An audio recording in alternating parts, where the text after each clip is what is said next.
And he invented a wonderful drink and he made it out of hops. Olá, senhoras e senhores, sejam bem-vindos a mais um Tourcast pela Infinity e Redcast Turismo, o melhor podcast de turismo desse país. Ou pelo menos era, até eu perceber que tem outros podcasts de turismo. No final dessa gravação eu espero colocar alguns links para que vocês possam acompanhar outros podcasts de turismo assim como eu. A intenção desse podcast especificamente é falar do novo tour de cervejas, da experiência de cervejas que a Infinity Redcast Turismo está preparando agora para o final do mês de janeiro, e a gente vai entrar com força total no mercado no mês de fevereiro, o turismo de experiência cervejeira. A gente vai passar por dois lugares bem diferentes aqui na cidade de São Paulo, onde o cliente vai ter a oportunidade de experimentar excelentes cervejas artesanais, vai conhecer duas figuras fantásticas, uma delas é realmente o melhor conhecedor de cervejas que eu já tive o prazer de entrevistar, vai acompanhar um pouco dessas entrevistas agora. Essas entrevistas que vocês vão ouvir, elas foram gravadas ao vivo, lá no local onde o turista vai ter a oportunidade de conhecer. Então vocês vão ouvir aí alguns tilintares de copos, o pessoal conversando ao fundo, alguns barulhos de fundo, porque ele foi gravado ao vivo lá nos lugares. E eu espero ver vocês no nosso tour de experiência de cervejas.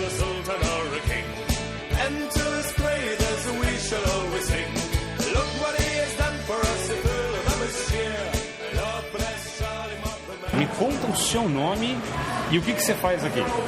Meu nome é Joey Veronese, eu sou gerente da Letroy Brasserie no Brasil. A gente inaugurou essa loja em novembro de 2013. A gente é uma fábrica de cerveja artesanal com um restaurante francês.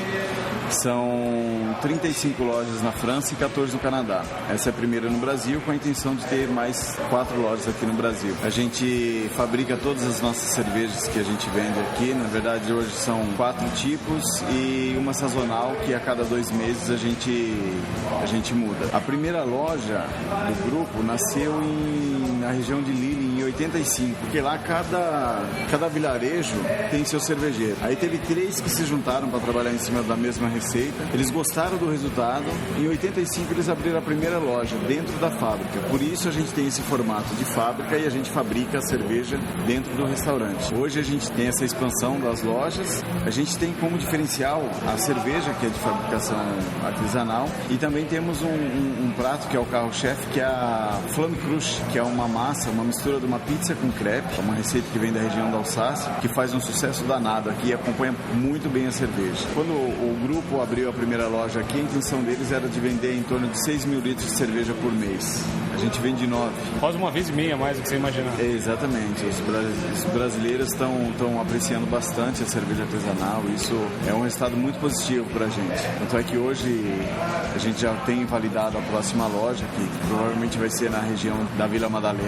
Vai ser um espaço um pouco maior, mas é um conceito muito bacana da cervejaria Letroy Brasserie. Eles querem adequar a boa cerveja, um cardápio de comida muito bom, bem elaborado e também num preço justo. Então isso faz uma diferença muito bacana. Embora uma cerveja artesanal nunca vai ser exatamente igual a outra, que você não vai conseguir, mas a gente está sempre bem próximo na mesma linha. E o que você indica para aquela pessoa que está começando a gostar de cerveja, né? Porque a cerveja, como a gastronomia no geral, começou a cair faz pouco tempo no gosto da maioria dos brasileiros, né? O que você indica para ele começar, né, nas cervejas aqui que ele vai encontrar? Uma das coisas que são bem legais para quando você está iniciando é fazer esse passeio com essa degustação na parte da maturação, que aí a gente vai explicar para ele um pouco sobre a cerveja, sobre o processo, enfim, e contar um pouco também da história das cervejarias, porque o que vem atrás, a filosofia da cervejaria é muito bacana também. Não só a cerveja em si, mas a história de cada cerveja, todas elas têm uma história, é um mundo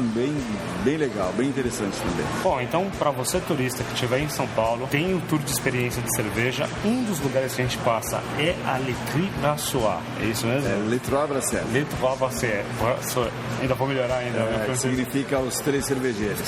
E aqui vocês abrem todos os dias? Abrimos todos os dias, de domingo a quinta a gente abre meio-dia e fecha meia-noite, vai direto, e de sexta e sábado a gente abre meio-dia e fecha às 2 da manhã. Então fica mais aí um pouquinho do apetite e curiosidade para você que está ouvindo, conhecer esse tour de experiência de cerveja e vir aqui conhecer com a gente e degustar, que a gente está preparando não só de cerveja, mas um pouquinho da gastronomia francesa.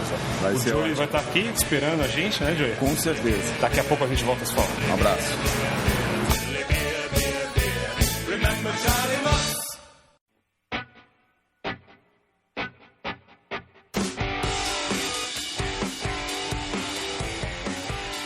Pra gente começar, me fala o seu nome e o que é que você faz aqui.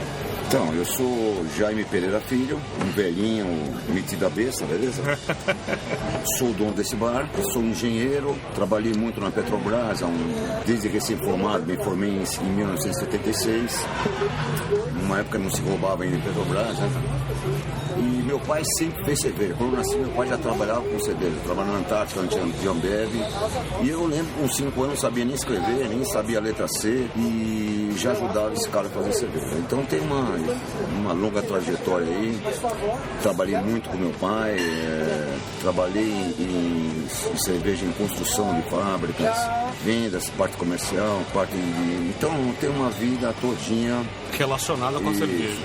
Não que eu seja o cara do mundo que mais entende de cerveja, mas dos vivos é o que mais entende de cerveja. Quem entendia mais que eu já morreu, beleza? Me diz uma coisa, você sempre teve essa ligação com a cerveja, mas entre ter uma ligação com a cerveja e ter um bar, se dedicar, como que foi isso? Porque você tinha outra profissão. Quando é que você falou assim, eu vou me dedicar, vou sair da Petrobras e vou trabalhar com isso? Isso.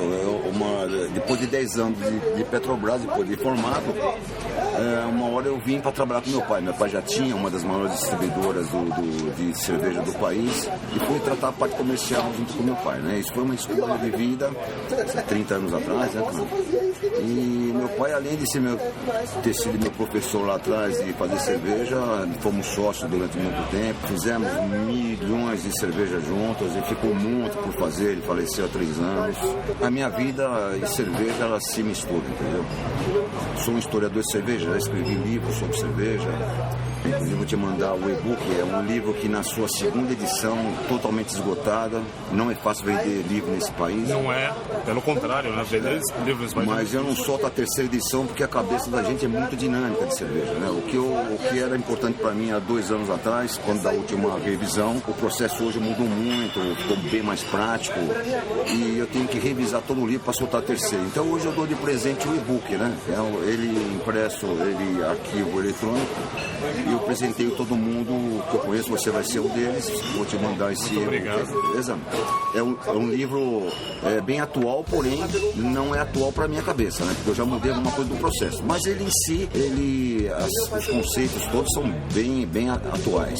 O que mudou foi o processo na minha cabeça, alguns equipamentos que eu deixei de usar e outros que eu comecei a usar. Todo processo ele tem uma evolução, principalmente quando a gente relaciona um assunto como a cerveja com a história. Tem um processo evolutivo sem precedentes, desde quando foi criado. Para um turista, né, que vem a primeira vez, o primeiro contato que ele tem com cerveja, qual que é a informação básica que uma pessoa tem que ter para entender o que é essa bebida chamada cerveja? Então, cerveja é um fermentado deixado por Deus, natural, né, cara? A cerveja e o vinho estão no mundo bem antes do homem, né?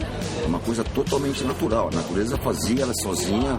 Existe computação gráfica aí que mostra dinossauros que viveram bilhões de anos na Terra muito bem antes do homem, vindo por uma lagoa e para saciar sua sede e caía bêbado porque era cerveja ali, né? O homem só captou isso daí, Deus deixou para ele, claro, dá para fazer isso, começa a pesquisar, né, cara? Isso há 6.000 anos antes de Cristo, acidentalmente aconteceu aí quando o homem experimentou pela primeira vez, 6.000 antes de Cristo, ou seja, 8.000 anos atrás, a primeira cerveja era o homem da caverna ainda, não tinha família, não tinha... O que existia, o que tinha antes de cerveja no mundo? Era o porrete, o fogo, existia já a prostituição, eram homens da caverna, como eu te falei, não existia habitação, não existia família, né? E era isso que existia a colheita do que se achava, mas não que se plantasse para colher, entendeu? Então achou maçã, vamos colher a maçã para comer, mas não que alguém se preocupasse em plantar essa maçã, né? E achou os grãos, vamos pegar para comer, mas não que alguém plantou esses grãos. E numa dessas, chamavam na época coletores, né? Os caçadores e também colhedores de cereais cereais e tudo que se encontrava plantado, né? Esses caras foram caçar, deixaram grãos armazenados num pote de barro, né? A natureza mostrou para a natureza choveu, é muito delicado fazer, teria que ter chovido pouquinho só para umedecer, germinar, teve que vir um sol bem forte para secar. Isso se chama malteação. Então malteou a cevada naturalmente, ok? Aí sim veio uma chuva torrencial que lotou os espaços que tinha esse pote de barro, e ao longo de 4, 5 dias, quando esses caras voltaram, a cerveja estava pronta, sozinho, ok? Claro que não existia lucro. Hoje o homem, com lucro, ficou bem melhor, né? Mas a cerveja natural estava ali, velho. E sempre tem um espírito de porco que a rigor teria que jogar aquela coisa fora. Ó, estragou. Tá vendo? Tá saindo bolinha aqui. Mas sempre tem um espírito de porco que vai experimentar, né? Nessa de experimentar, o cara falou, opa, uma coisa esquisita aqui, beleza? Porque meus medos acabaram, eu fiquei eufórico, sobretudo as mulheres ficaram bonitas. Vamos ter que fazer essa porra. E isso foi há 8.000 anos e até hoje se faz essa porra.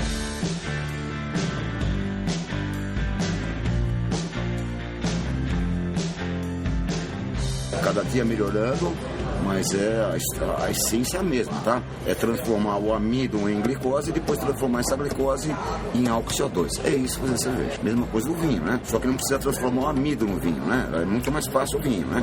Tá tudo pronto na uva, é só amassar com o pé que uma semana o vinho tá pronto. E agora quando a gente fala da história da cerveja no Brasil, vamos lembrar que uma coisa interessante é que a parte de gastronomia e de alguém apreciar uma bebida diferente, ela tem evoluído há bem pouco tempo, bem recente isso no Brasil, né? Quando a gente fala de história de cerveja no Brasil, antigamente as pessoas tinham algumas marcas que eram 3 ou 4 aí que ficava muito na mente das pessoas. Hoje você vai num supermercado, você vai numa gôndola, tem mais de 40 tipos de cerveja. Hoje nós temos mil rótulos diferentes entre nacionais e importados, né? E o que você viu de melhoria nessa evolução da quantidade? A quantidade acompanha a qualidade de bebida que você tem hoje? Nós estamos fazendo cervejas de ponta no mundo, tá? Do Brasil, hein? Hoje a gente vê cervejas brasileiras ganhando medalhas fora do Brasil nos concursos mais importantes. E não é medalha, não. É primeiro lugar, beleza? Então, cerveja é uma coisa muito... A grande diferença entre cerveja e vinho, uma das grandes diferenças, é o seguinte, cara. Cerveja, você faz a melhor cerveja do mundo em qualquer lugar do mundo. Vinho, você precisa de terroir, entendeu? Ou seja, para você fazer uma grande cerveja no Brasil, você vai usar água brasileira somente. Você vai usar os maltes importados, ou da Bélgica, ou da Alemanha. Você vai usar os lúpulos importados, ou da Bélgica, da Alemanha, ou dos Estados Unidos, da República Tcheca. E vai usar o fermento ou da Inglaterra, ou da Bélgica, ou dos Estados Unidos. São coisas de ponta. E nós temos a melhor água do mundo, que ninguém esqueça isso daí. Nós temos o nosso Guarani, que é a maior reserva de água potável do mundo.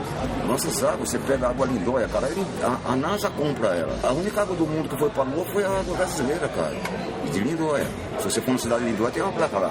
A única água do mundo que foi para a Lua. Eu uso essa água para fazer minha cerveja, água Lindóia, ok? É a melhor do mundo. Cara, eu não sei, mas a NASA escolheu ela, cara. Então, por algum motivo foi, Quando eu falo para as meninas que eu uso essa água, elas piram. Ok?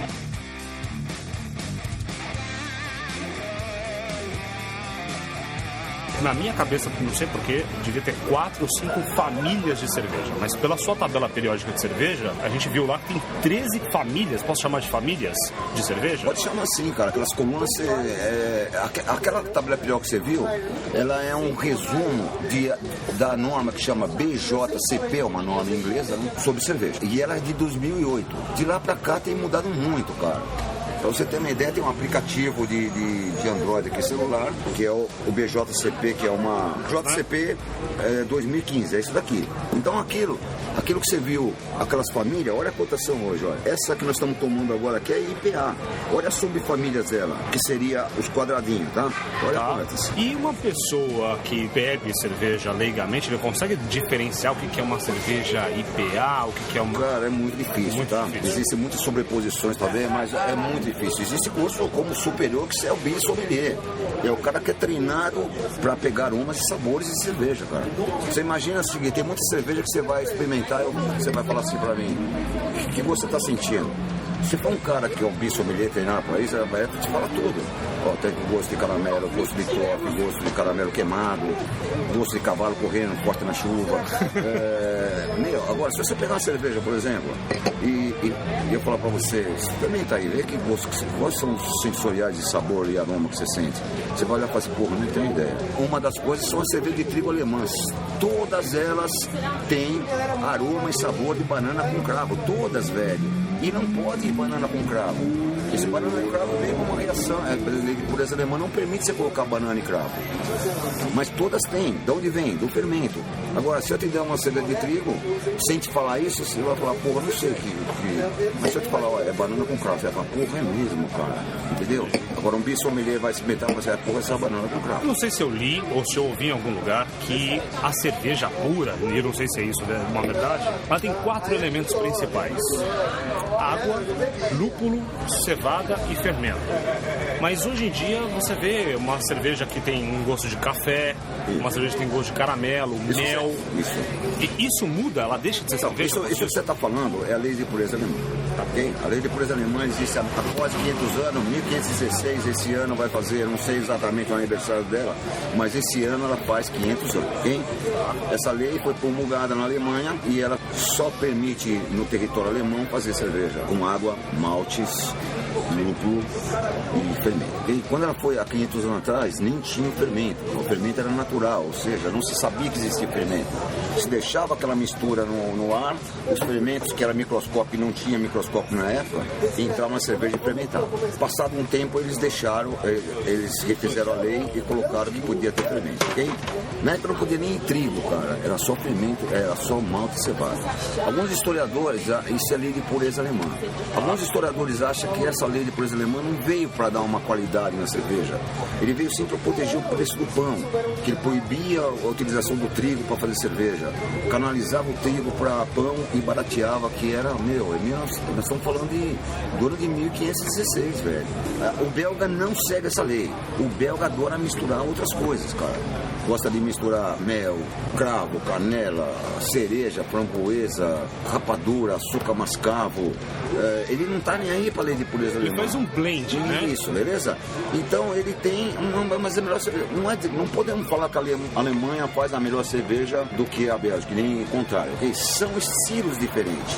O alemão ele tem que se virar para conseguir os sabores e aroma que ele quer. Ele quer gosto de café, beleza. Ele vai pegar um malte queimado para dar o gosto de café. Ele quer um gosto de banana com cravo, ele tem que pegar um fermento que vai dar esse gosto, não vai fermentar. O belga não, ele mistura tudo isso aí. Café, o grande lance de se fazer cerveja em casa, né?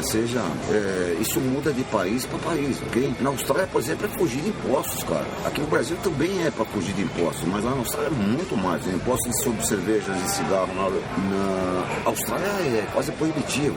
Você vê muita gente lá na Austrália comprando papel do cigarro, fumo do cigarro, filtro do cigarro, a cola do cigarro e fazendo um cigarro em casa, entendeu? Ou seja, de tão taxado que é, ok? Cervejas lá é a mesma coisa. Existem lojas especializadas em vender coisas para fazer cerveja em casa e para facilitar, né? Uma outra coisa que eu tenho de dúvida, eu já vi 2 tipos de fechar a cerveja. Essa aqui que você está servindo pra gente é uma cerveja que ela é fechada com uma rolha. E tem as outras que são fechadas com uma tampa. Isso muda tampinha. Com a tampinha, né? Isso muda o sabor da cerveja? Muda, principalmente o tempo de validade, né? O melhor fechamento que você está vendo é essa rolha. Isso é o melhor fechamento. As cervejas mais caras e mais nobres são fechadas com rolha. Porque dá até um ar de sofisticação na cerveja. Você fica curioso. Porque existe cerveja que você guarda por 10, 15 anos, beleza? É obrigada a ter essa rolha, porque ela vai criar... São cervejas não pasteurizadas, cervejas vivas, vão criando pressão. E se não tiver a rolha funciona como uma válvula de alivio de pressão, né? Se não tiver a rolha, ela vai explodir, ok? Existe também as chapinhas que a gente conhece de as populares. Existe a flip top, você já viu aqueles com molas, né? Que você faz assim, ó, de cerâmicas e mola, né? Não, essa eu não cheguei a ver. Eu vou pegar uma pra você ver, tá? Tá.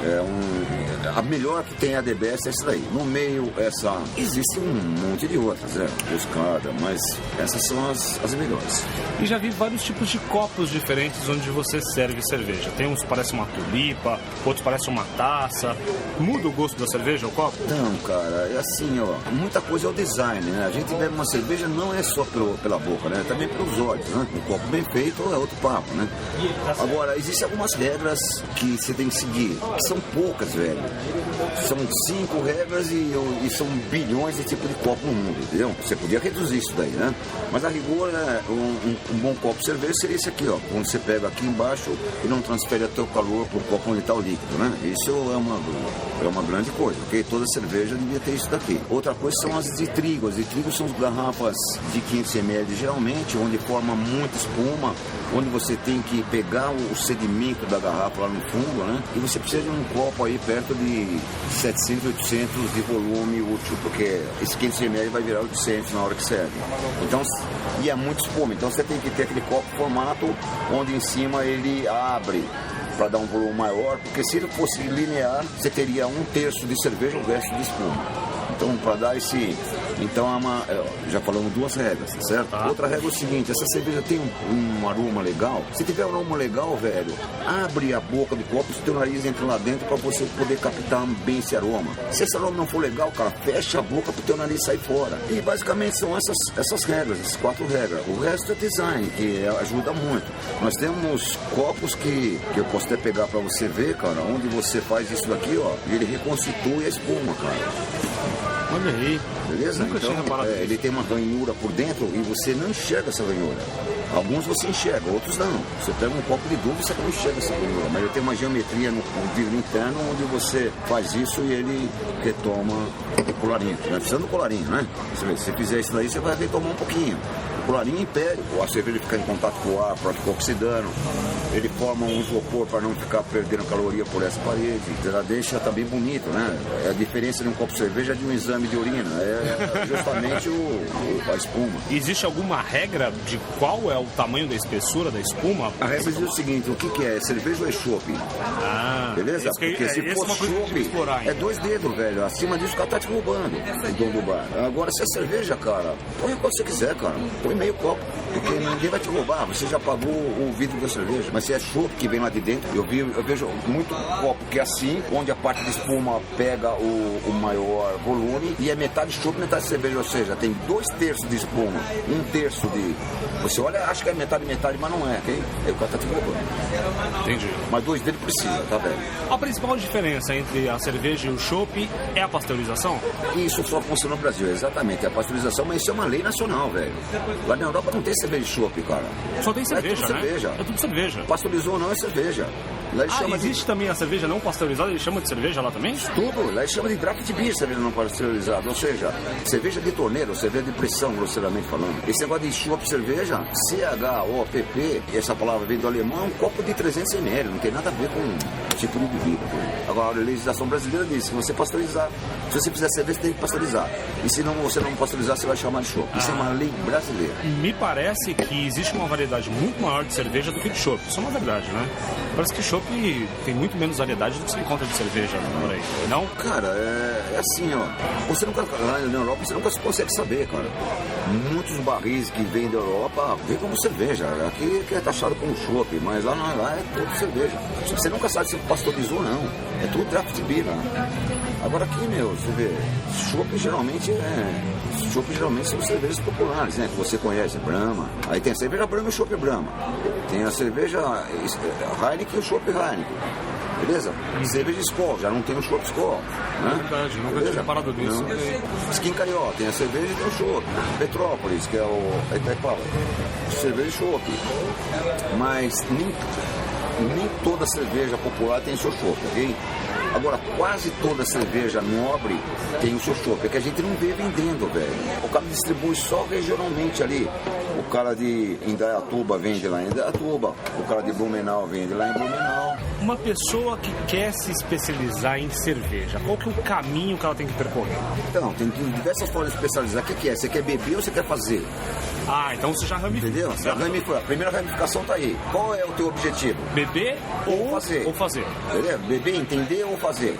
Tá bom. Vamos supor que ele quer fazer cerveja. Então ele vai fazer um curso que hoje eu fui o pioneiro a fazer isso aqui em São Paulo, Campinas existe o Arte Bril, que é o Afonso Landini, que faz isso daí há mais de 15 anos, beleza?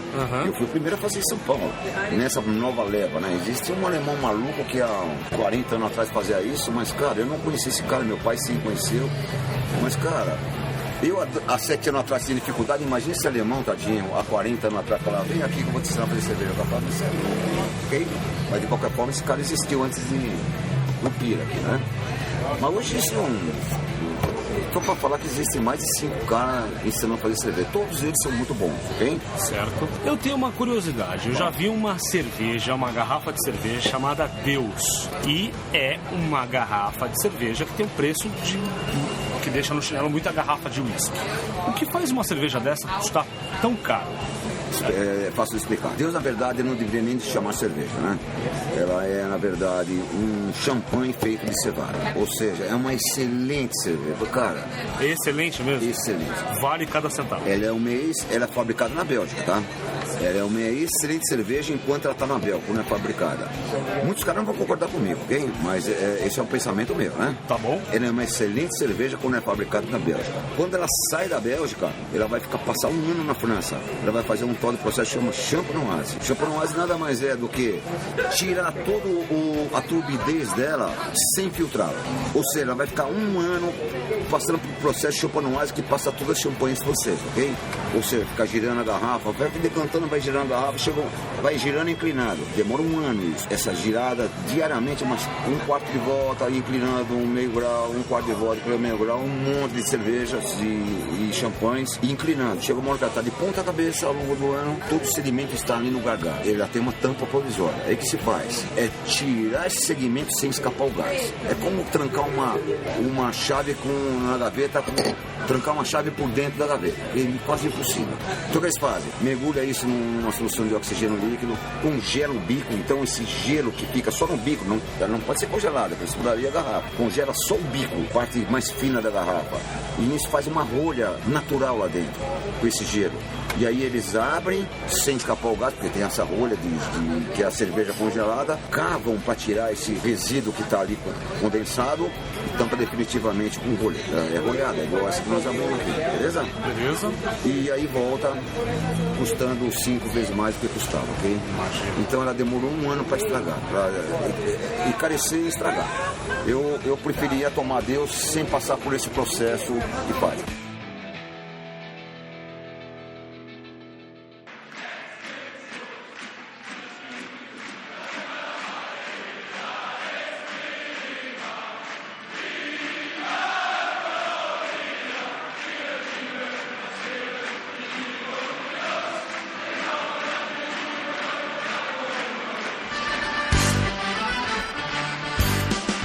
Existe uma cerveja chamada, hoje não está no Brasil mais, chamava Maillet.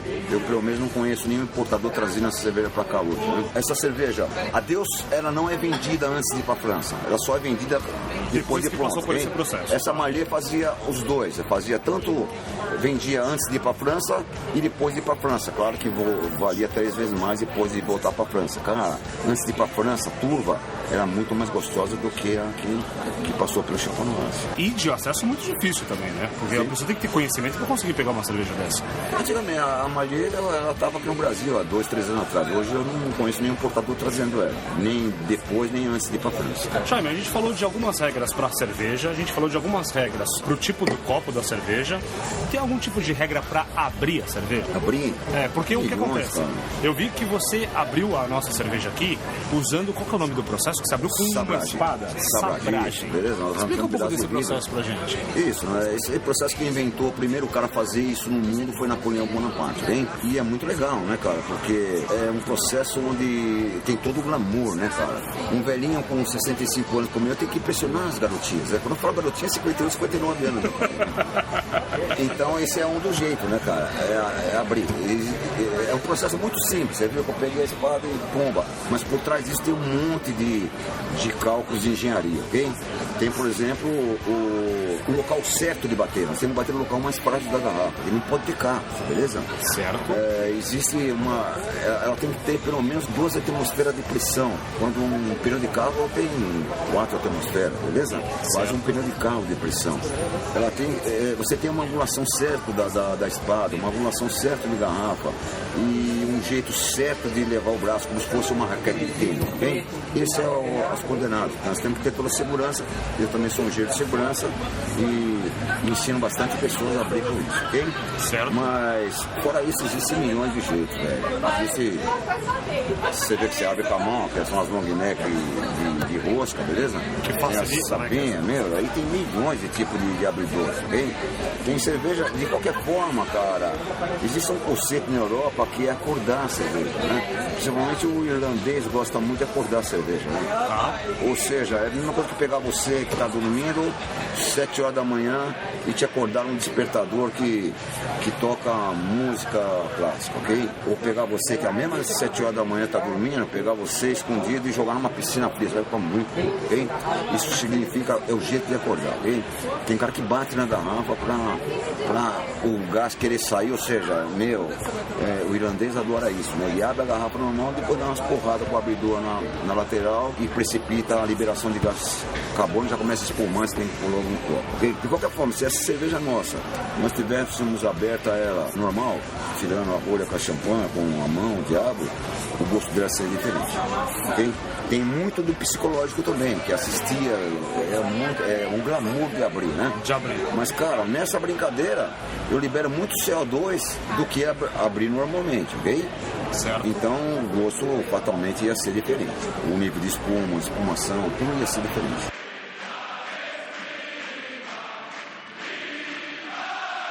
Agora tem uma última pergunta, mais técnica também. Existe um limite máximo de teor alcoólico? Porque eu vou perguntar isso porque outro dia eu ganhei uma cerveja chamada Beelzebub.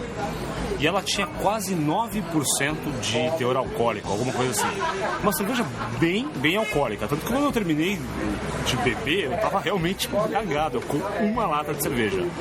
Tem um limite máximo de teor alcoólico? Cara, ó, essa 9% que você tomou, a gente chama, minha cerveja de cerveja de menina, velho. Sério mesmo? É sério mesmo. Existe, nós temos aí no nosso cardápio cerveja de 14%. Caramba! Ok? Agora tem cara fazer com uns 40, 50, 60. É possível sentir o sabor da cerveja com todo? Claro que não, nem parece cerveja, né, cara? Uma cerveja de 60% é só cerveja porque foi fermentada e foi feita cevada, ok? Mas você já não percebe, não consegue mais perceber o CO2, você já não consegue perceber, não tem como fazer espuma, o colorinho, toma em golinho, beleza? Tem alguns que você esquenta 70 graus, você tem que soprar pra tomar, velho. Em canequinha de café, cara. Existe alguma norma pra temperatura da cerveja? Isso, essa é a melhor pergunta que tem, beleza? Tá bom. De todas as perguntas que você fez, essa foi a DMS. Okay? Beleza. Existe sim, beleza? Tá. Então, pra você tomar uma cerveja, cara, é muito complicado isso, velho. Essa pergunta que você fez é muito legal. Porque, cara, tem importadores que não sabem disso, velho. Você pega, por exemplo, até pouco tempo atrás, você comprava uma quadrupel, uma trapista, uma cerveja de 10, 12% de teor alcoólico, uma cerveja de 40, 50 IBU, que é a unidade de amargor, 18 às vezes de SRM de cor, quer dizer, quase preta, cara, e estava escrito lá, tome a temperatura ambiente. Imagina o porra que vai tomar essa porra no Rio de Janeiro a 40 graus de temperatura, que ele vai tomar cerveja, porque você vai precisar tomar 40 graus, entendeu? Então, a primeira coisa é o seguinte, é tropicalizar, cara. Você vai trazer pro Brasil, você tem que pôr na etiqueta, cara, exatamente que temperatura você tem que tomar aqui no Brasil, e não lá na Europa no inverno, né? Como é que você faz pra gelar uma cerveja na Europa no inverno, velho? É pôr pra dentro de casa, velho. Porque se deixar ela fora, ela vai congelar, velho. Eu tive uma experiência fantástica no Ushuaia. Eu tava numa estação de esqui com temperatura ambiente em menos 15 graus, pra você ter ideia. Quase no Polo Sul, né? O Ushuaia, extremo do hemisfério sul, aqui na América do Sul. Cara, e na estação de esqui lá dentro, o clima perto de 0 grau, mas você sente calor ali, né? Você já abre as roupas de esqui. E curiosamente eu não vi ali a Quilmes preta, que eu não tinha não tinha conhecimento dela aqui no Brasil. Aqui no Brasil só temos as claras, né? E eu tentei comprar uma lá para experimentar, né? E dei uns 2 goles lá, mas tive que sair rapidinho da estação de esqui para procurar a tua condução, porque ali é um diabo, né? Você tem que achar a tua van, você que mexe com van, você sabe como é que é, meu? Imagina 800 van ali, você achar a tua, é um inferno. Meu, e eu percebi, falei, pô, quando dei o terceiro gole, meu, aí cerveja, que não acha mesmo, né? A cerveja não veio, ou seja, ela congelou, velho. A cerveja congela a -5, velho. A -6, fatalmente ela vai estar congelada. Então acontece o seguinte, velho. Lá na Europa, para você conseguir ter lá líquido, você tem que não pôr na geladeira e nem deixar para fora, deixar dentro de casa com o aquecedor ligado. Aí você vai tomar lá 2, 3 graus e com a sensação dela estar gelada, velho. Então vamos lá, gente, ó. Aqui no Brasil, tropicalizando nossa conversa. Então a primeira coisa, aqui no CLIA nós temos 3 geladeiras diferentes de regulagem. Então a primeira pergunta que a gente faz aqui, ó, como essa cerveja ela é nobre, nobríssima ou popular? Então se ela for popular, velho, joga isso a -5 graus, perto do congelamento, velho. Que é para anestesiar todo o teu sistema. Porque ela tem gosto muita gente vai me ficar muito puto de eu falar isso, ok? Mas, cara, essas populares, ela tem gosto de ovo podre, gosto e cheiro. Basta pegar uma supermercado em temperatura ambiente, novinha, abrir e cheirar, ok? É cheiro e gosto de ovo podre, por causa das químicas de conservação, nada mais do que isso. Então é legal que joga essa temperatura para anestesiar o teu sistema, para você não sentir refrescância sem sentir esses sabores horríveis, ok? Certo. Agora, se é uma cerveja nobre, nem falei nobríssima, hein, cara? Nobre. Cara, é meiuca ali, né? É, uma cerveja de 30, 40 reais uma garrafa, ok? Uma micro cervejaria, tipo uma Pilsen, que não tem conservante nenhum, não tem arroz, não tem milho. Essa cerveja é ideal de você tomar aqui no Brasil de 2 a 5 graus. Começa a tomar 2 para acabar ela tomando em 4, né? Uhum. E se ela for nobríssima, cara, joga para 6, 7 graus aqui no Brasil. O que a gente considera de cerveja nobríssima? Uma trapista, por exemplo. Uma trapista é uma cerveja de 100 reais, uma cerveja de 150 reais. Repete pra mim, qual é o ideal pra uma cerveja dessa? Dessas 7, 8 graus aqui no Brasil. Aqui no Brasil. Ok? Porque lá na Europa toma temperatura ambiente, velho.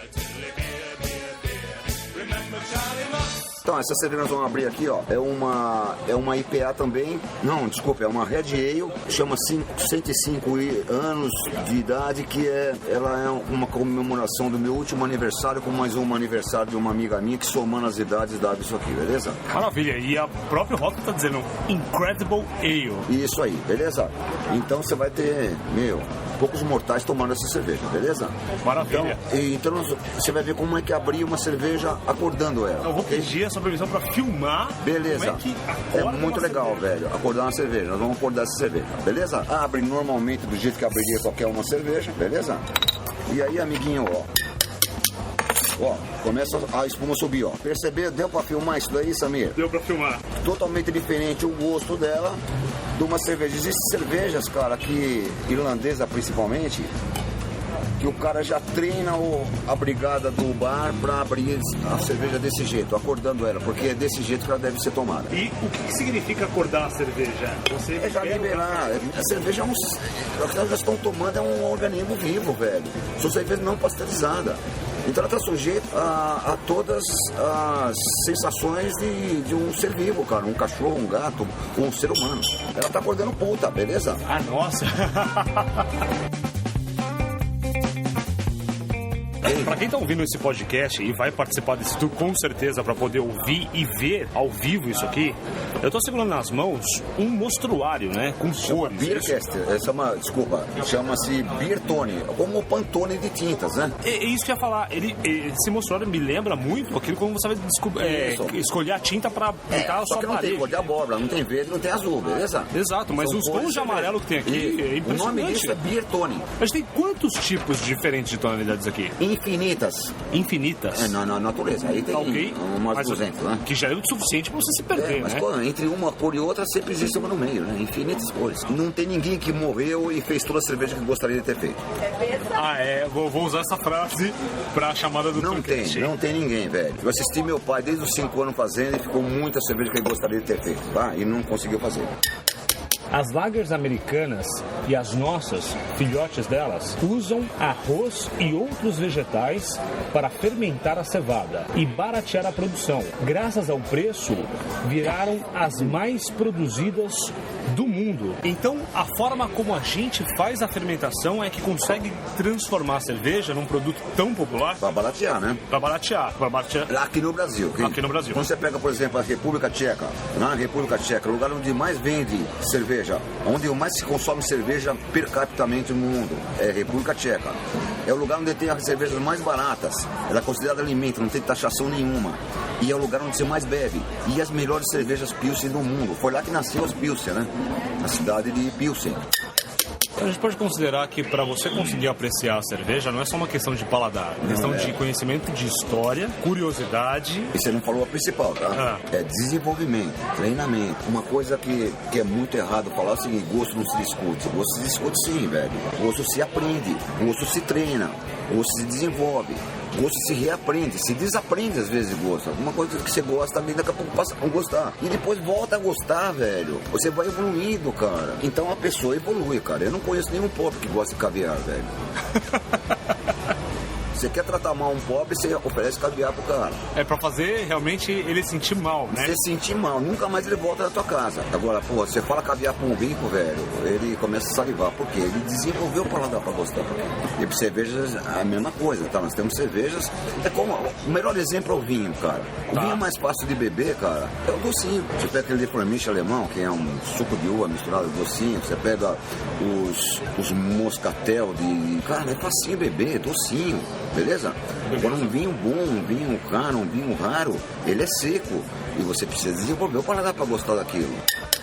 A gente vai entrar num ponto interessante. Vamos falar, você falou num negócio lá de impressionar as mulheres, tá? Quando você... Garotinhas.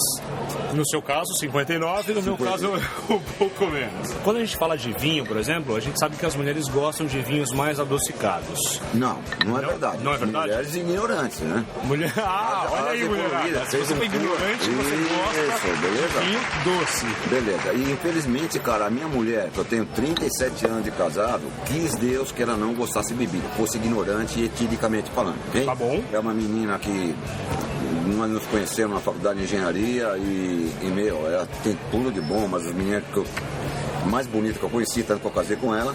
Maravilha. Mas quis o destino que ela, numa família que todo mundo amava a cerveja, era a única que não detesta, ok? Ovelha negra das cervejas. Então quando a gente faz aniversário de casamento, eu quero agradá-la, né? E eu compro um Santo Tomé, cara, na prateleira do supermercado, suave.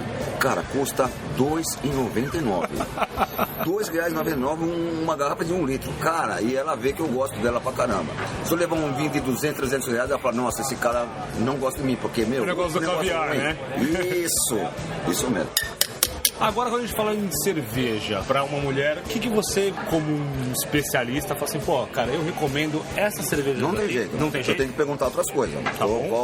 Qual que ela costuma beber, se ela tá politizada. Cara, hoje eu tive uma aluna, cara, uma única aluna numa aula de produção de cerveja, uma única aluna em 10 meninos, ok? E nós estávamos discutindo, fomos fazer uma Red IPA, que o amargor dela é mínimo 40, o máximo 70, IBU. Quando uma Brahma é 8, velho. Uma Skol é 6. Ela queria no 70, velho. Ela foi a única no meio de 11 pessoas. Ela é a única menina. Ela foi a única que votou no nível mais alto. Acabamos fazendo com 50, beleza? Mas ela foi voto vencido, porque por ela escancarava. Então não é, cara, o fato de ser mulher ou homem. É o fato de ser politizável em cerveja. E também tem um aspecto que é a idade, cara. Quanto mais idade você tem, mais amarga você vai querer ter. Mas não adianta você ter idade se você não experimentou as amargas. E aí entra o negócio experiência. Isso, novas experiências. É uma coisa que está acontecendo no Brasil, que é... Então você pega esses consumidores de cerveja artesanal, ele não tem fidelidade nenhuma, velho. Ele tá sempre aberto a conhecer coisa nova. Ele quer experimentar coisas novas, cara. O outro não. Ou ele toma Brahma, ou ele toma Antártica, ou ele toma Skol, ou ele toma Skin Cariol, ou ele toma... Ele tem aquilo lá, velho. Essa é a grande diferença, velho. O cara olha pra isso aqui eu já tomei, adorei. Mas ele não quer aquela porra. Ele adorou, velho. Coisa nova, ele já quer foi. a oportunidade de pegar uma outra coisa nova, cara. Essa é a grande diferença do bebedor popular e do cara politizado. Então, se você é um cara que quer conhecer coisas novas, mais aí uma indicativa para você fazer esse tour, vir aqui conhecer ao vivo o seu Jaime e saber um pouco mais da cerveja. E poder ver uma coisa que a gente não consegue transmitir no áudio. Quer ver a parte técnica do que é a tabela periódica de cerveja e poder olhar esse infográfico aqui que mostra não só a coloração, mas os diferentes lugares onde a cerveja é Tem servida. uma descritiva aqui que explica legal. Isso aqui nada mais é que a tabela periódica, de uma forma diferente de se olhar. O que falta hoje no mercado de cerveja no Brasil? Nada. Nada? Nós temos todas as cervejas. Chegamos hoje onde a gente deveria estar. Você está falando no mercado, né? Não da produção nacional. Não na produção nacional, do O mercado. mercado é as importadas, né? Estão aí. E nós estamos correndo um sério risco, né, cara? Porque nós estamos em plena crise do Brasil, ok? Ok. O dólar disparando, isso é tudo dólar, velho. Essa cerveja tem validade, velho. São 6, ela fica muito tempo estocada lá na alfândega, ok? Nós temos... O cara sai da alfândega por prazo muito curto, cara. Os caras estão ávidos de experimentar essas cervejas. Só que o mercado, em função da crise, cara, tá diminuindo, ok? Eu acredito que o mercado... Nós tivemos um tempo onde, 2, 3 anos atrás, que a cerveja popular estava caindo e a cerveja nobre subindo. Hoje já se reverteu. Nós temos a cerveja popular de novo subindo. Eu não tenho dados, tá? Tá bom. Mas eu tenho sentido que ela tá caindo. Eu vejo pelo consumo no meu bar, né? Ou seja, as pessoas estão deixando de tomar a cerveja que ele já conhecia, essas grande mídia que toda hora tá passando na televisão, Isso etc., aí, ok? para consumir cervejas que eram pouco conhecidas. Isso. Então você vê um grande crescimento de cervejas. Eu não sei se pode falar a marca aqui, qualquer coisa você edita isso aí, mas você pega a Heineken, por exemplo, o cara é politizado, ele sabe que das populares isso é melhor, não tem química nenhuma, não tem aquele gosto aquele gosto de cheiro de ovo podre, porque não tem as químicas de conservação. Então, das populares, ela é a melhorzinha. Então você já vê um consumo maior disso aí, o cara que tomava cerveja artesanal diferenciada já tá popular. Tem cara que lê rótulo, cara, pra saber quais são os ingredientes. Se tiver química ele já não bebe, se tiver arroz de milho ele já não bebe, se tiver açúcar ele não bebe. Então ele quer, não que ele queira uma coisa pureza alemã, mas ele não quer coisa que barateia, tipo arroz, milho, açúcar e químicas de conservação. E começa a criar aquilo que a gente está falando agora, uma cultura para poder apreciar é a politização, né? Politização. É isso que acabamos não falando. Você estava achando que no Brasil se bebia muito, não era isso? Aham. E cara, não é não, cara. Você vê a Colômbia na nossa frente per capita. A Colômbia? É, cara. Nós temos um mercado muito grande, mas como tamanho. Só perdeu para a China e para os Estados Unidos, beleza? Agora, quando você Por pega... causa da dimensão do número de pessoas, certo? Quando você pega consumo per capita, velho, nós estamos falando aqui de 50 litros por ano, habitante. Quando na República Tcheca isso vai para 180, velho. Nossa, é mais que 3 vezes. É isso aí, velho. Per capita. Você pega um frei trapista da Igreja Católica, ele toma 7,5 litros dia, velhinho. E pra eles o ano tem 365 dias. Viu o consumo desses caras que são os frei trapistas pra jejuar e... Entendeu, cara? Olha isso, o brasileiro poderia ter mais, mas se o custo fosse menor, ok? Mesmo essas cervejas populares são caras, velho. Não era pra custar isso. Você vai na República Tcheca, você se assusta com o preço de tão baixo que é, cara. Por isso daí. É quase quase um arroz e feijão do cara, Isso aí. certo? Você pega o Munique, por exemplo. Toda a Europa isso é taxado como um alimento, né? Então não tem taxação nenhuma, né? Todas essas cervejas que a gente toma aqui no Brasil, importada da Europa, elas têm os impostos de importação de entrada no Brasil, mas elas não têm taxação lá fora. Elas são muito baratas lá. Você pega Munique, a cidade de Munique como cidade, ela é o consumo mais que a República Tcheca, 200 litros. Como cidade, Munique ganha. Como país, a República Tcheca. A única coisa que eu tenho a dizer a vocês é o seguinte: a gente está lançando o melhor turismo de cerveja da cidade de São Paulo. Esse tour vai passar aqui para que você possa conhecer o Jaime, conhecer as histórias. Ele tem uma palestra extraordinária de cerveja e eu garanto pra você que é a melhor palestra de cerveja que você já ouviu na sua vida, pra você ver um infográfico, pra você entender o que é esse negócio chamado cerveja, ler rótulo, né, cara? Aprender a ver defeitos e virtudes lendo os ingredientes, cara. Então, se você acha que você gosta de cerveja, você não conheceu isso aqui. Para você ter mais conhecimento, para você poder ler o rótulo, para você criticar, para você conseguir sentir, né, conseguir expressar, né, o que você tem no paladar. Vem fazer esse tour, vem conhecer tudo isso que a gente tem para te dar de informação e você, quando sair daqui, vai enxergar a cerveja de uma outra forma. É isso aí. Fica o nosso convite, vejo você aqui nesse tour. Jaime tá te esperando para falar para você, olhar olho no olho e você entender o que é essa magia da cerveja.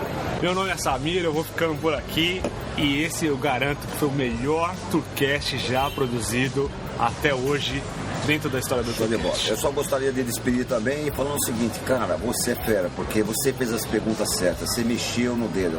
Uma das perguntas que foi fantástica, que eu acho que pouca gente iria entender e agora fica claro, foi a pergunta que você me fez. Qual a diferença do consumidor comum do cara? Cara, é o cara que não tem fidelidade nenhuma. Isso daí, jamais ia cair sozinho essa ficha na cabeça de ninguém. Maravilha. Então, parabéns pelas perguntas, que foi o caminho, beleza? A resposta é fácil ter, desde que tenha uma pergunta inteligente, velho. Seu Jaime, a gente ainda vai continuar apreciando a nossa cerveja, nosso Tourcast vai ficando por aqui. Turistas, venham conhecer essa viagem turística que é a experiência de cervejas na cidade de São Paulo.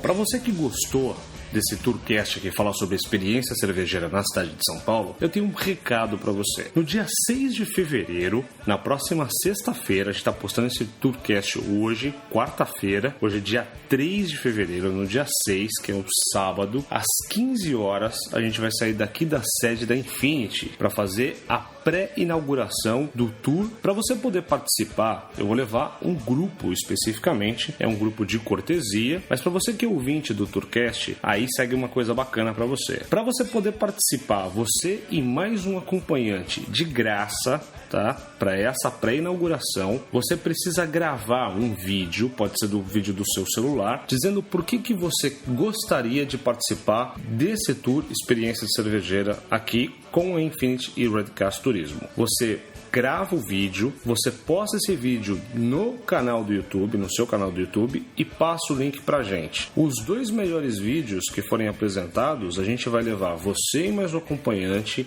na faixa com esse grupo especial para conhecer o Tour Experiência Cervejeira aqui na cidade de São Paulo. A gente vai sair às 15 horas do dia 6, é um sábado, vai passar lá pela Les Trois Brassières e depois a gente vai passar para conhecer o Jaime e a palestra de cerveja. Esse tour já inclui algumas cervejas artesanais, francesas e outras brasileiras que você vai ter a oportunidade de degustar, além de lá no Les Trois Brassières conseguir degustar a Flamme. Cara, é algo que você nunca experimentou antes, tanto de cerveja quanto de gastronomia francesa. Então faz o seu vídeo, posta no YouTube, manda pra gente o link, e se a gente escolher o seu vídeo com um dos vídeos, você que é um ouvinte do Tourcast, você vai na faixa com esse grupo VIP para poder conhecer com a gente o Tour Experiência Cervejeira na cidade de São Paulo. Eu aguardo o seu vídeo e um ótimo tour.